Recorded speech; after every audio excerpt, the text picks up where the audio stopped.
Sangkuni adalah tokoh dalam pewayangan Mahabharata dengan sifat adu domba, Keponakanku. licik dan culas. Otaknya penuh dengan rencana jahat. Kita juga punya tokoh seperti itu. Dialah Sang Mahapati, atau yang dikenal dengan Dyah Halayuda. Tokoh yang dikenal karena kelicikannya dan hidup di era awal berdirinya kerajaan Majapahit. Saking banyaknya dosa yang dia lakukan, kita bisa mencatatnya dan membawanya ke pengadilan akhir. Langsung saja, inilah Mahapati, Sangkuninya Majapahit.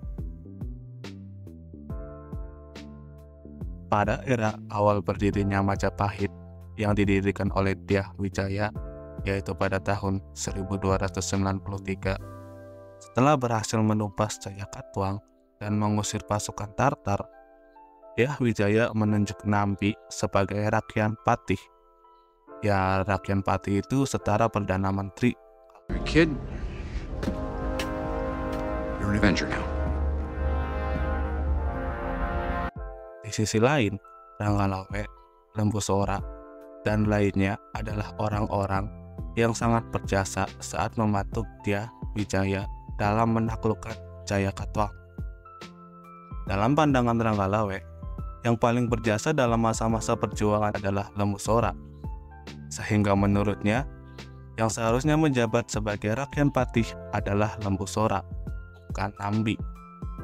Maka dari itu, Ranggalawe menuntut agar Lembu Sora diangkat sebagai Rakyan Patih dan menggantikan Nambi. Akan tetapi, tuntutan Ranggalawe tersebut langsung ditolak oleh Dyah Wijaya. I am your father. Nuh-uh. The fuck you mean, nah? Nah, masalahnya mulai dari sini. Setelah tuntutan Ranggalawe itu ditolak, yang mana penolakan pada masa itu seringkali menimbulkan masalah, maka tak lama kemudian Ranggalawe pun melakukan pemberontakan pada Majapahit. Let's destroy them. Pemberontakan itu tak terelakkan, namun dengan keagungan Majapahit dan rajanya, pemberontakan itu berhasil ditumpas dan Ranggalawe pun tewas.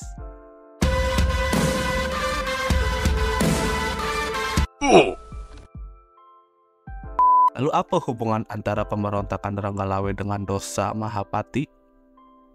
Jadi, yang menghasut Ranggalawe adalah Mahapati. Ranggalawe dihasut agar menentang keputusan Dyah Wijaya yang mengangkat Nambi sebagai Rakyan Patih. Jadi, sebenarnya itu si Mahapati ini pengen dan berambisi ingin diangkat sebagai Rakyan Patih. Ia juga tidak setuju Nambi diangkat sebagai Rakyan Patih. Selain menghasut Ranggalawe untuk menentang Raja Dyah Wijaya, Mahapati juga menghasut Nambi, yaitu sang Rakyan Patih, untuk memberi pelajaran pada Ranggalawe karena telah berani lancang pada raja karena menuntut Lembu Sora diangkat sebagai patih yang sekaligus mencederai harga dirinya sebagai Rakyan Patih. Makin panaslah si Nambi karena dikomporin Mahapati. Indian leg wrestling champion is... Karena itulah Mahapati menyusun rencana dengan menghasut Ranggalawe dan Nambi agar konflik bisa disulut dan berharap dengan itu kerajaan jadi kacau, saling membunuh, dan dia bisa diangkat sebagai Rakyan Patih. Emang licik ya orang. Bukan jahat, bijak. Masa itu adalah saat Jayanegara diangkat sebagai raja kedua Majapahit setelah Dyah Wijaya meninggal. Patih Nambi setelah mendengar kabar ayahnya telah sakit keras, maka pulanglah Patih Nambi ke Lumajang. I'm on my way. Tak berselang lama, ayah Patih Nambi pun meninggal. Mendengar itu, Jayanegara sebagai raja mengutus rombongan Mahapati untuk ke Lumajang dan memberikan ucapan bela sungkawa atas nama raja. Nah, di sini nih awal mula konfliknya. Selama tinggal di Lumajang, Mahapati memujuk Nambi agar tinggal lebih lama di Lumajang dan Nambi pun ya menurut saja. Kedengarannya tidak ada yang ganjil, tapi That's suspicious. That's weird. yang anjingnya adalah si Mahapati begitu pulang dari Lumajang dan menghadap Jayanegara. Si Mahapati itu berbohong dan justru mengompori Jayanegara. Ia mengatakan bahwa Nambi tengah merencanakan pemberontakan. Jayanegara yang entah kenapa langsung saja termakan omongan Mahapati merasa marah dan mengutus pasukan di bawah komando Mahapati agar menyerang Nambi. Benturan tidak bisa dihindari dan pada akhirnya Pati Nambi pun mati. Yang dari kejadian itu melahirkan rentetan pemberontakan Majapahit di era Jayanegara. Rentetan pemberontakan Majapahit di era Jayanegara mencapai puncaknya yaitu saat pemberontakan oleh Rakuti.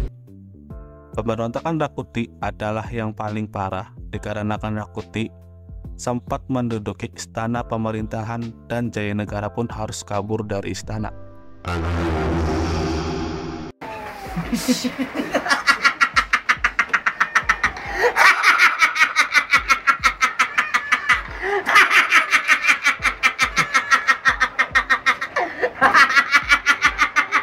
Nasib baik, saat itu pasukan Bayangkara yang dipimpin oleh Gajah Mada berhasil menupas pemberontakan Rakuti.